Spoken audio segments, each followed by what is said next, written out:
최수호는 이번에 방송된 불후이명공, 고 현철, 고 송대관 편에서 송대관의 젊은 시절을 보는 듯 완벽한 무대를 선보여 안방을 감동으로 물들였는데요. 이전에 송대관이 별세하기 전 송대관에 분장을 하고 듀엣곡을 불렀던 적도 있었죠. 지난해 경연 프로그램을 통해 송대관과 함께했던 듀엣 무대였는데요. 당시 최수호는 송대관과 비주얼부터 가창력까지 꼭 닮은 모습으로 화제를 모은 것에 대해 정말 닮아서 자신도 놀랐다며 송대관에 숨겨둔 아들이 최수호라는 댓글도 봤다고 했죠. 또한 최수호는 송대관과 같이 방송할 때 대기실로 찾아가 인사를 하면 송대관이 조언을 많이 해줬다고 하는데요. 한계를 두지 말고 도전하라고 용기를 준 것이죠.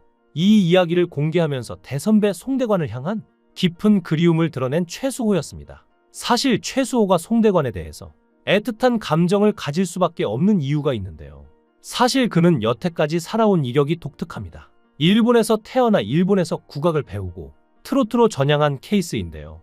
과거 부모님이 일본으로 유학을 가신 후 자리를 잡으시고 생활을 이어가다가 최수호가 태어나 최수호만 유일하게 일본에서 태어난 것인데요.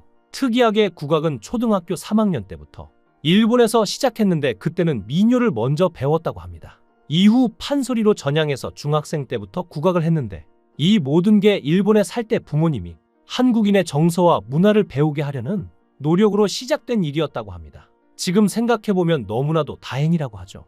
이전에는 이중국적이었지만 크면서 국적을 정해야 하는 시기를 맞이했을 때 대한민국 국적을 택했는데요.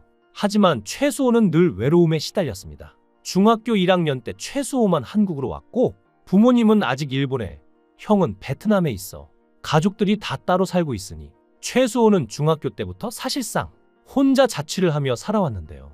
이 외로움을 이길 수 있게 해준 것이 바로 음악이었다고 합니다. 그러다 고등학교 3학년 때 갑자기 트롯 전국체전 오디션 제의가 들어왔는데요.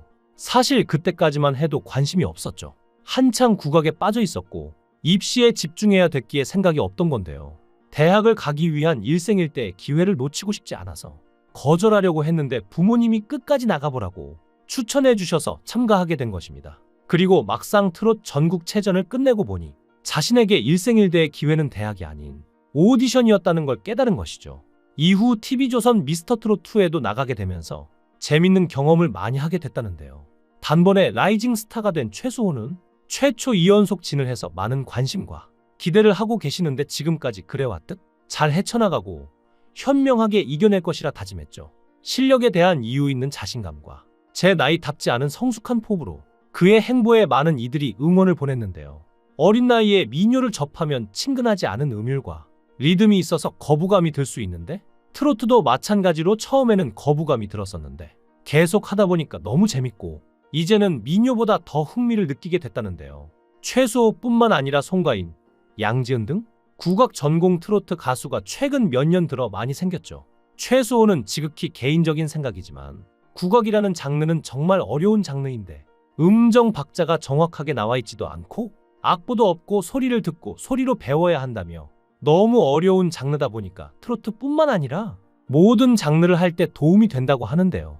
판소리 잘하시는 송가인 선배님도 도움이 되셨을 것 같은데 자신 또한 판소리가 많이 도움됐다고 했죠. 또한 트로트의 매력에 대해 절대 다른 장르를 비하하는 건 아닌데 다른 장르에 비해 애절함을 더 표현할 수 있고 신나면 신나는 대로 더 표현할 수 있다며 그런 부분에 있어서 정말 신기했다고 하는데요. 솔직히 트로트는 전주만 나와도 신나죠. 진짜 사람들을 울리고 웃기고 할 수 있는 장르라는 걸 아마 대한민국 사람 모두가 알 텐데요. 최수호의 팬들 사이에서 화제가 된 한 가지 에피소드는 그가 무대 뒤에서 보여준 소탈함과 겸손함인데요. 카메라가 꺼진 상황에서도 스태프들에게 항상 감사의 인사를 전하고 팬들에게 진심 어린 소통을 이어가는 모습이 여러 차례 목격되었습니다. 이러한 인간적인 면모는 그의 인기를 더욱 공고히 하는 요소 중 하나인데요. 송대관 역시 어려운 시간을 오래 겪었죠.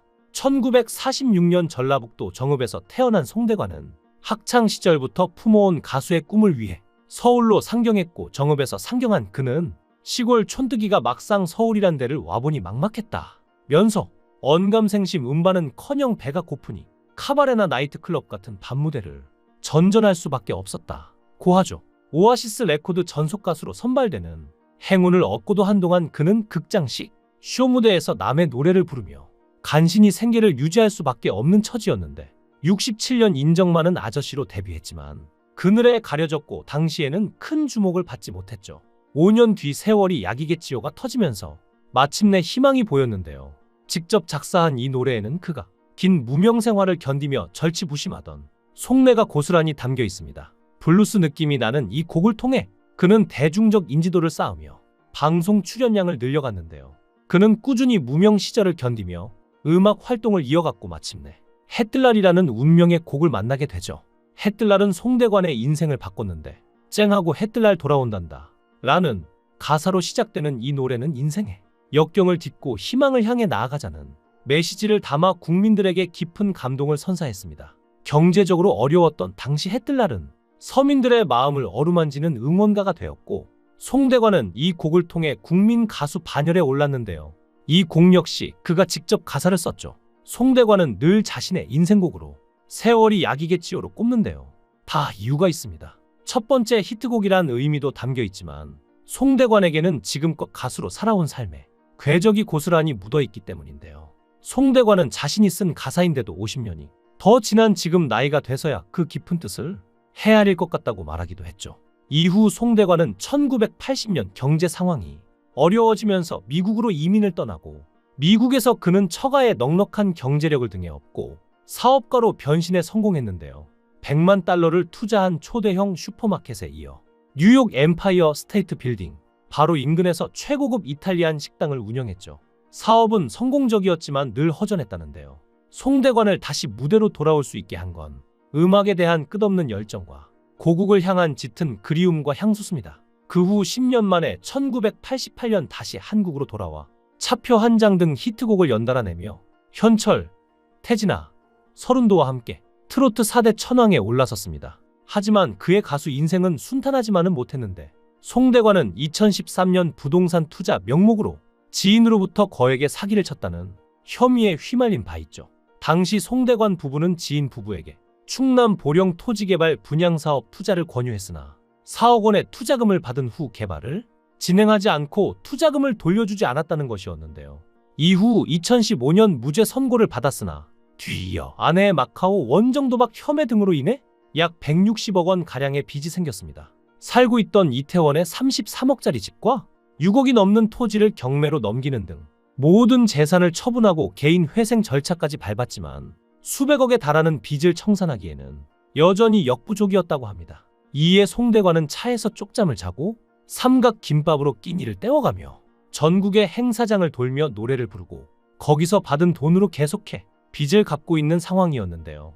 자신이 힘들고 어려운 상황 속에서도 후배를 위해 힘썼던 송대관이 결국 투병 끝에 세상을 떠나게 되어 황망한 마음을 감출 수가 없던 중에 이렇게 불후의 명곡을 통해서 송대관이 아꼈던 후배가 송대관 노래로 1위를 하니 정말 송대관 역시 하늘에서도 최수호를 응원하고 있지 않을까 생각이 드는데요.